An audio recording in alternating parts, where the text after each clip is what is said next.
Hi and hello, welcome to relief the mind.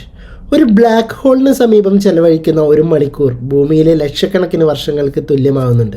ഇതിനെ പറ്റിയാണ് നമ്മളിന്ന് വീഡിയോ ചെയ്യുന്നത്. എൻ്റെ വീഡിയോ സബ്സ്ക്രൈബ് ചെയ്യാതെ കാണുന്നവരാണെങ്കിൽ തീർച്ചയായും സബ്സ്ക്രൈബ് ചെയ്തിട്ട് വീഡിയോ കാണാൻ ശ്രമിക്കുക, ലൈക്ക് ചെയ്യുക, ഷെയർ ചെയ്യുക, നിർബന്ധമായും കമൻറ്റ് ചെയ്യാം.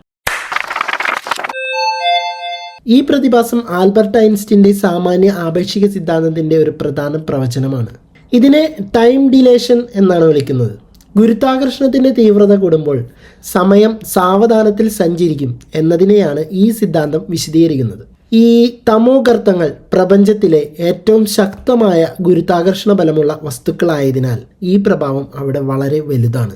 തമോഗർത്തത്തിൻ്റെ ഇവൻ്റ്, അതായത് ഹോറിസോൺ, വളരെ അടുത്തായി ഒരു ബഹിരാകാശ യാത്രികൻ യാത്ര ചെയ്യുകയാണെന്ന് സങ്കല്പിക്കുക. ഈ ബഹിരാകാശ യാത്രികനെ ഭൂമിയിലിരുന്ന് നിരീക്ഷിക്കുന്ന ഒരാൾക്ക് അയാളുടെ സമയം വളരെ സാവധാനത്തിൽ ചലിക്കുന്നതായി അനുഭവപ്പെടും. തമോഗർത്തത്തിന് അടുത്ത് ഗുരുത്വാകർഷണം സ്ഥലകാലത്തിൻ്റെ സ്പേസ് ടൈം ഘടനയെ വളച്ചൊടിക്കുന്നുണ്ട്. ഈ വളച്ചൊടിക്കൽ കാരണം ബഹിരാകാശ യാത്രികൻ്റെ സമയം ഭൂമിയിലുള്ള ആളുടെ സമയത്തേക്കാൾ വളരെ സാവധാനത്തിൽ മുന്നോട്ട് പോകും. ഈ ബഹിരാകാശ യാത്രികൻ തൻ്റെ കയ്യിലുള്ള വാച്ചിൽ 1 മിനിറ്റ് മാത്രമാണ് കാണുന്നതെങ്കിൽ ഭൂമിയിലെ വാച്ചിൽ അതേസമയം ലക്ഷക്കണക്കിന് വർഷങ്ങൾ കടന്നുപോയിട്ടുണ്ടാവാം. ഇത് ഒരു ശാസ്ത്ര ഫിക്ഷൻ സങ്കല്പമല്ല, ആപേക്ഷികതാ സിദ്ധാന്തം തെളിയിച്ച ഒരു യാഥാർത്ഥ്യമാണ്. ഭൂമിയിൽ പോലും ഇതിൻ്റെ ചെറിയ രൂപം സംഭവിക്കുന്നുണ്ട്. ഇപ്പോൾ ഉദാഹരണത്തിന്, വളരെ ഉയരത്തിലുള്ള ഒരു പർവ്വതത്തിന് മുകളിലുള്ള ആളുകൾക്ക് താഴ്വരയിലുള്ള ആളുകളെക്കാൾ സമയം അല്പം വേഗത്തിൽ പോകുന്നു. അതായത് ഭൂമിയുടെ കേന്ദ്രത്തിൽ നിന്ന് കൂടുതൽ അകലെയായതിനാൽ ഗുരുത്വാകർഷണ ബലം അല്പം കുറവാണ്.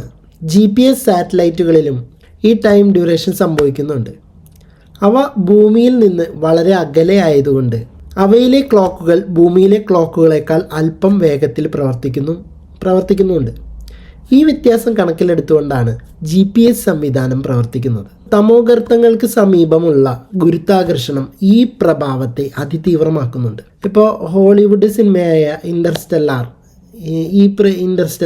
ഈ പ്രതിഭാസത്തെ വളരെ കൃത്യമായി ചിത്രീകരിക്കുന്നുണ്ട്.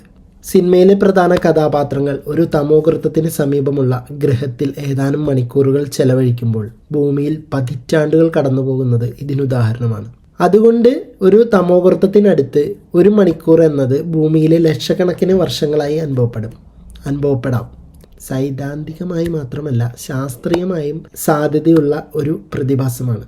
എൻ്റെ വീഡിയോ സബ്സ്ക്രൈബ് ചെയ്യാതെ കാണുന്നവരാണെങ്കിൽ തീർച്ചയായും സബ്സ്ക്രൈബ് ചെയ്തിട്ട് വീഡിയോ കാണാൻ ശ്രമിക്കുക, ലൈക്ക് ചെയ്യുക, ഷെയർ ചെയ്യുക, കമൻറ്റ് ചെയ്യുക. അടുത്തൊരു വീഡിയോയുമായി വീണ്ടും വരാം. ബൈ.